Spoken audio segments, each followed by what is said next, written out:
समय की कद्र नहीं करता है ना, फिर समय उसकी कद्र नहीं करता है, ये ध्यान रखिएगा, अगर समय की कद्र नहीं करता है। इसलिए ये समय मिला है, अब हरि के होलो रे, जय श्री कृष्ण बोलो रे। ये समय मिला है 7 दिन का। ये जिंदगी कितने दिन की है? 7 दिन की जिंदगी है, बराबर ना। सोमवार, मंगलवार, बुधवार, गुरु, शुक्र, शनि, रवि, इन 7 दिनों में ही व्यक्ति का जन्म होता है और व्यक्ति की मृत्यु होती है। 7 दिन है जिंदगी में, बस 8वां दिन कुछ भी नहीं है। सोमवार को जन्मे, मंगलवार को बड़े हो गए, बुधवार को शादी हो गई, गुरुवार को लॉटरी खुल गई, मतलब बच्चे हो गए, शुक्रवार को बूढ़े हो गए, शनिवार को खाट पकड़ ली और रविवार को राम जी राम राम महाराज हो गए, हो गए, हो गए, हो गए।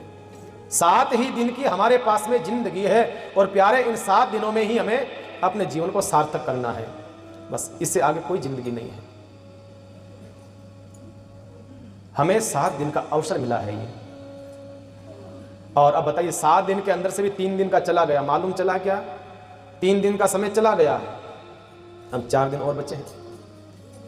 इसलिए हम भक्ति करेंगे, हम राम राम करेंगे, इस भ्रम में मत जीना। आज है सो राज है। आज की पीढ़ी को हम अगर एक उपदेश देते हैं ना, ये ज्ञान देते हैं कि भाई कथा में आओ, सत्संग सुनो, ये करो, ये करो, तो अक्सर लोगों की ये होता है कि अभी हमारी उम्र नहीं है, उम्र नहीं, टाइम आएगा। आदमी बड़ा होता है तो सोचता है मेरा टाइम आएगा, मेरा टाइम आएगा।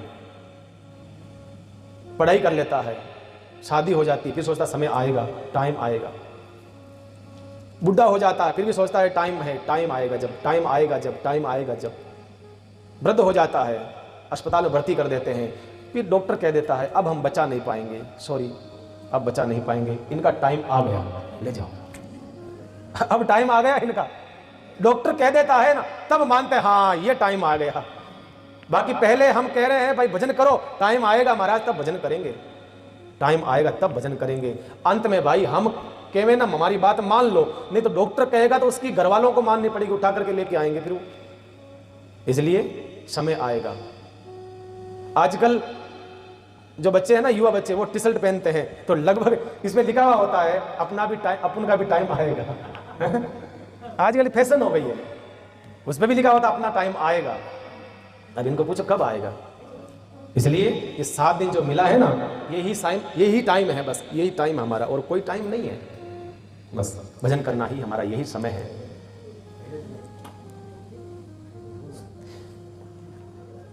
कहते हैं युधिष्ठिर जी महाराज ने एक अपने महल पर एक बहुत बड़ा घंटा लगा रखा था, जो बजाने का होता है ना घंटा। युधिष्ठिर जी का आदेश था कि ये घंटा जब ही बजेगा जब कोई बहुत बड़ी खुशी की सूचना होगी, कोई खबर, कोई खुशी की खबर सुनाएगा ना, तब ये घंटा बजाना। ऐसे घंटा कभी मत बजाना, कभी मत बजाना। चलो कुछ दिन हो गए, एक बार क्या हुआ, कोई याचक, कोई मांगने वाला युधिष्ठिर जी के पास में आया। तो उस समय हस्तिनापुर के राजा थे युधिष्ठिर जी, और आया मांगने लगा। तो युधिष्ठिर जी ने कहा भाई आज तो मैं नहीं दूंगा, अब तो मुझे कहीं बाहर जाना है, तो कल आना, कल तेरे को दूंगा। ये बात सुन ली भीम ने, छोटे भाई भीम ने सुनी। भीम सीधा छत पे गया और छत पे जोर जोर से उस घंटे को हिलाने लगा। युधिष्ठिर ने पूछा भाई भीम तूने किस खुशी से इसको हिलाया, इसको क्यों बजाया, कौन सी खुशी, ऐसी कौन सी खुशखबरी है? कहा महाराज इससे बड़ी खुशखबरी क्या हो सकती। कहा कि क्या? कहा महाराज आज तक जो काम कोई नहीं कर पाया वो काम आज आपने कर दिया। कहा कि क्या काम करा? कहा आज आपने मृत्यु को जीत लिया महाराज, मृत्यु के ऊपर विजय प्राप्त कर लिया आपने। कहा मैंने कैसे करी विजय प्राप्त? कहा कि और नहीं तो क्या है, आपके पास एक याचक आया था और उससे आपने कहा कि कल आना, इसका मतलब 24 घंटे ये आपने पक्के करवा लिए हैं कि 24 घंटे में आप मरोगे नहीं, ये मृत्यु पर विजय प्राप्त नहीं तो और क्या है?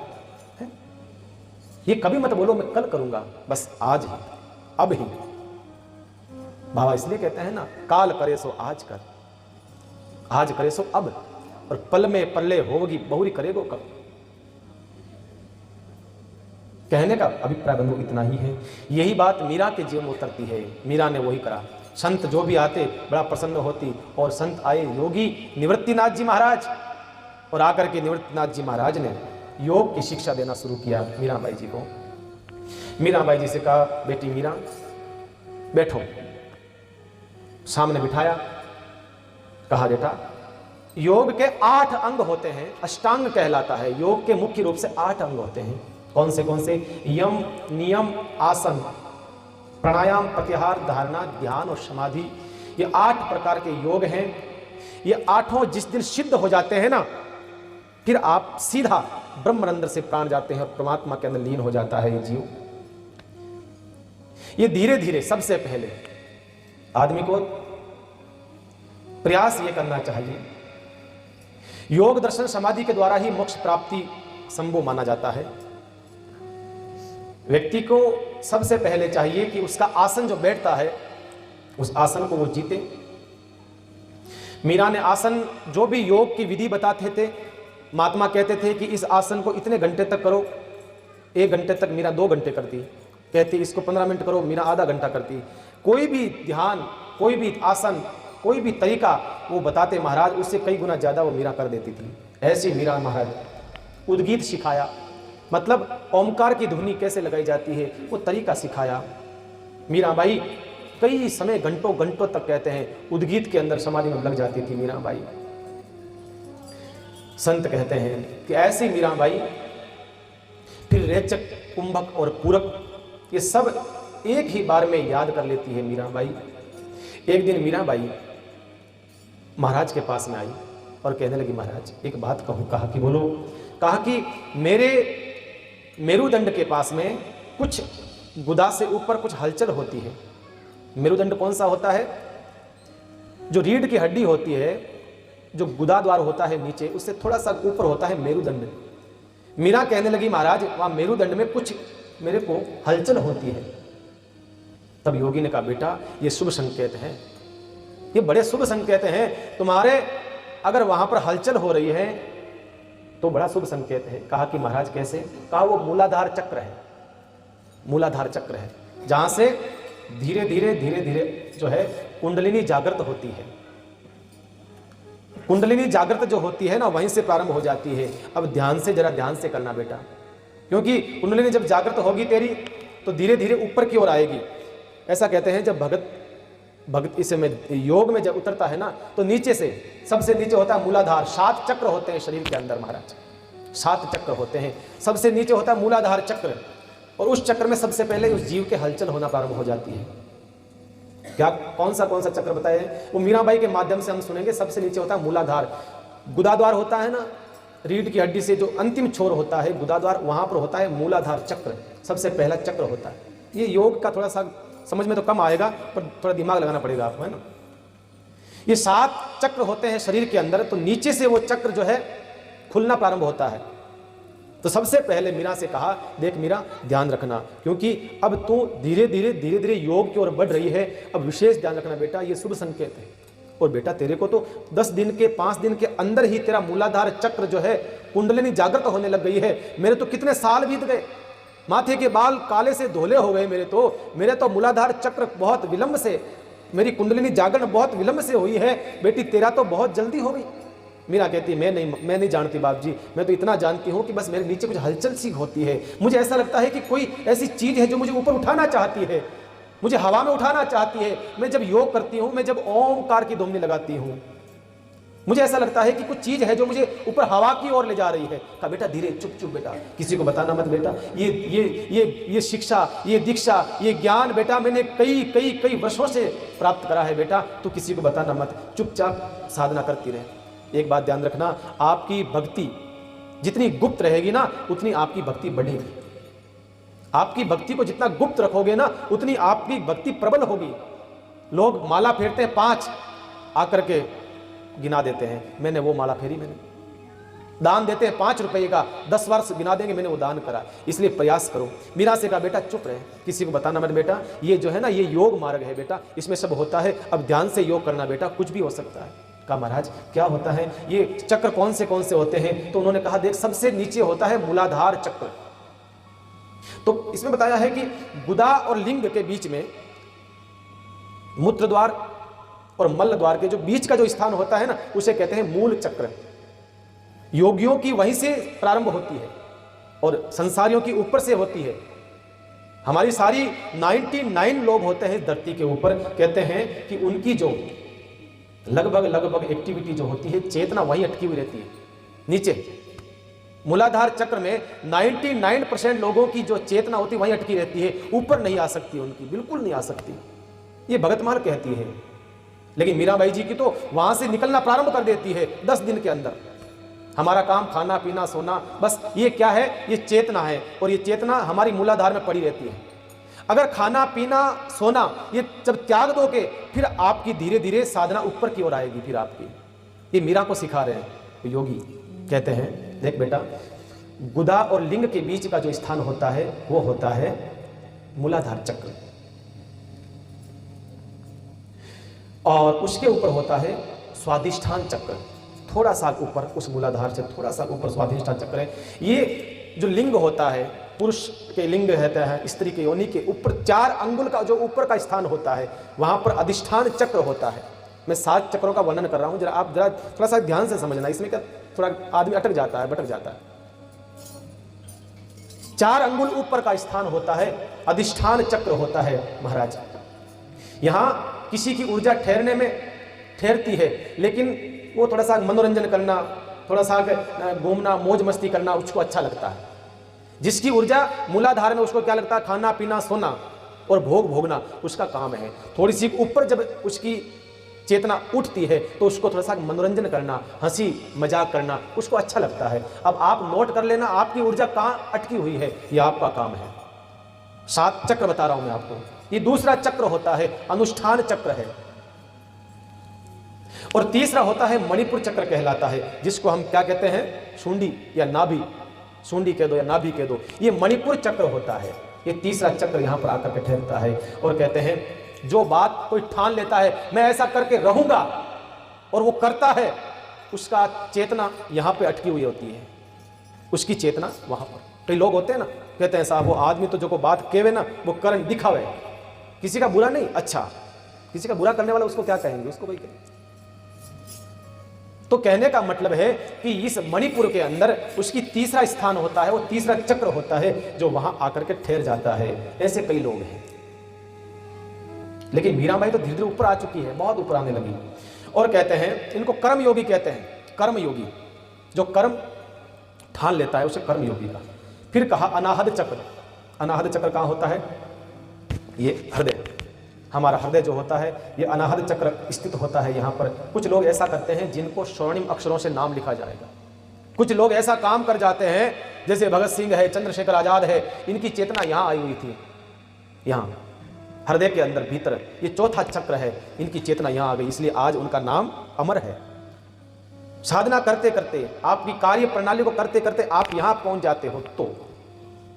और 5वां है विशुद्ध चक्र, ये कंठ के स्थान पर होता है, यहाँ पर ये विशुद्ध चक्र होता है महाराज। इसमें सारी सिद्धियां प्राप्त हो जाती है।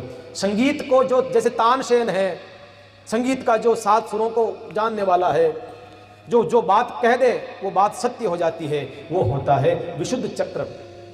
जिसकी चेतना यहाँ पहुँच चुकी हो, वो कोई बिरले संत होते हैं, महात्मा पुरुष होते हैं जिनकी चेतना यहाँ तक पहुँच जाए। बाकी संसारियों की चेतना तो ठेठ नीचे पड़ी है, मूलाधार में पड़ी रहती है संसारी लोगों की तो।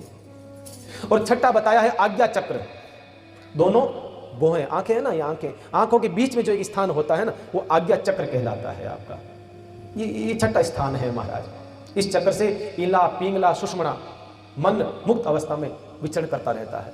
मुक्त अवस्था मतलब कोई कुछ भी कहे, पत्थर फेंके, कोई थूक दे हमारे ऊपर, कोई गाली निकाल दे हमारे को, कुछ भी कह दे, बुरा नहीं लगे, बस कोई बात नहीं, जो कह दिया, मतलब एकदम फकड़ हो चुका है, मस्त हो चुका है, वो होता है महाराज आज्ञा चक्र।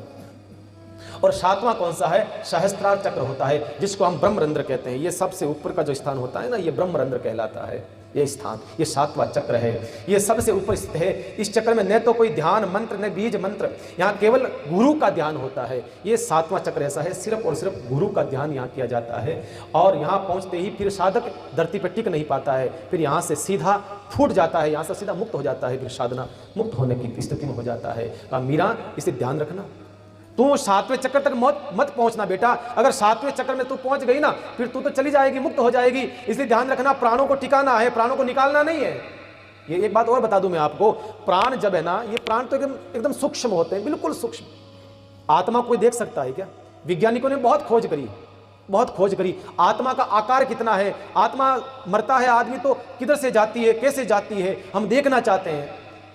एक मैं देखा था वीडियो यूट्यूब पर देखा था, उसमें कुछ वैज्ञानिक खड़े हैं, कुछ लोगों ने देखा भी होगा, और चारों ओर कांच ही कांच लगाए हुए हैं, एक आदमी मरने वाला है, चारों ओर बड़े बड़े लोग साइंटिस्ट खड़े हैं, देखते हैं कि आत्मा कैसे निकलती है, चारों ओर से उसको पैक कर दिया, ऑक्सीजन लगा दी और उसको पैक कर देते हैं। हम देखना चाहते हैं कि आत्मा कैसे निकलती है, हम लाइव देखना चाहते हैं आत्मा को, और आत्मा को देख पाया कैसे निकल जाती है, वो ध्यान नहीं पड़ता। वो वैज्ञानिक बैठे हैं, कांच, पूरे कमरे में कांच से बंद किया हुआ है, एक मतलब बिल्कुल भी उसके अंदर हवा नहीं जा सकती, नहीं आ सकती, कोई जगह नहीं उसमें, और कहते हैं उस आदमी का मरने का समय आया और कांच चट चट करके फूट जाता है और वो आत्मा मुक्त हो जाती है, पर वो देख नहीं पाए। ऐसा होता है। तो मीरा से कहा उस योगी ने, बेटा मेरा ध्यान रखना, तू प्राणों को, तू 7वें चक्र तक मत पहुंचना, क्योंकि तू 7वें चक्र तक पहुंच गई, तेरे प्राण ब्रह्मरंध्र से बाहर निकल जाएंगे। अगर प्राण नहीं रहेंगे तेरे, तो फिर भक्ति कैसे करेगी बेटा, और तेरे को तो कई लोगों का बेड़ा पार करना है। सही है ना भाई?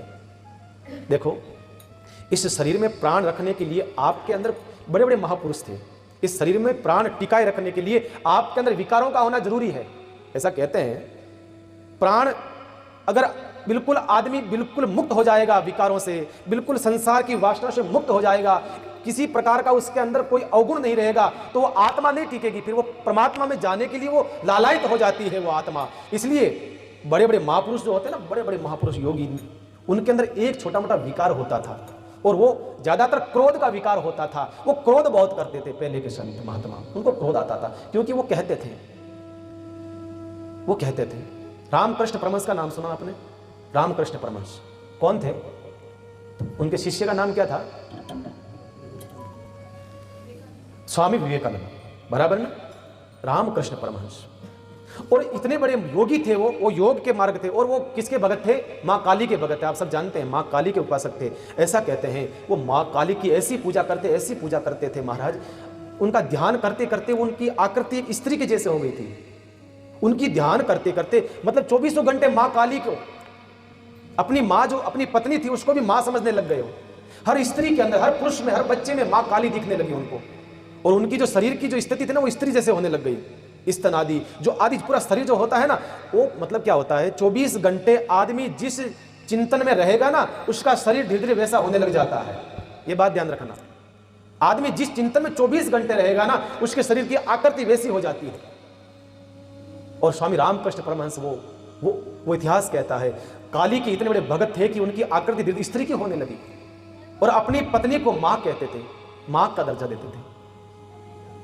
और कहते हैं उनके अंदर सिर्फ एक अवगुण था और कोई अवगुण नहीं थे। एक अवगुण वो था, उनको पकोड़े बहुत अच्छे लगते थे। ये कथा सुनना आप, उनको पकोड़े बहुत अच्छे लगते थे। जहां पर भी पकोड़ों की सुगंध आती तो कथा में से उठ करके चले जाते थे पकोड़े खाने। उनकी पत्नी, क्या नाम था? शारदा, शायद शारदा उनकी पत्नी का नाम। शारदा ने एक दिन बोला, आप ऐसा क्यों करते हो? आप कथा करते करते आप पकोड़े खाने चले जाते हो। मुझे कह दिया होता, मैं घर के अंदर पकोड़े बना देती। अच्छा नहीं लगता है, ये बंद कर दो आप।